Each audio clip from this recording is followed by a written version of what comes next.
台北市一个86岁阿嬷行斑马线过大路，公车司机有视线死角无看到，怎甲阿嬷弄死？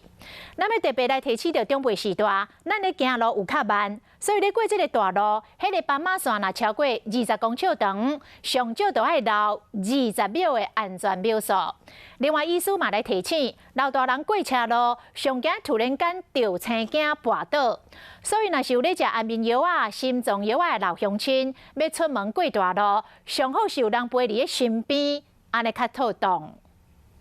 高龄98岁阿嬷家己过车路，左边正边拢爱详细看，为了安全，阿嬷连清茶拢特别见过。不会穿黑黑的，我就是穿红的啊，穿花的。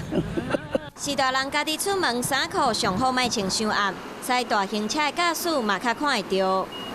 我们鼓励呢，就是在社区活动，尽量不要到比较远的路程。是大人伫熟悉所在活动，相对较袂因为无熟悉环境、无适宜滑倒。过车路的时，嘛要注意需要的时间。老人福利协进会就建议了，长者在通过像这样20公尺的斑马线的时候，最好先预留20秒以上的红绿灯秒数再通过，比较安全。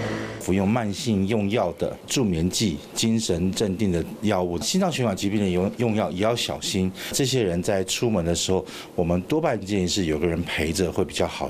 也有福林过马路哈。医生嘛讲，阿公阿嬷年岁较大，出外会记哩早拐啊，或者是雨伞来增加身体重心，会加1分保障。白障呢？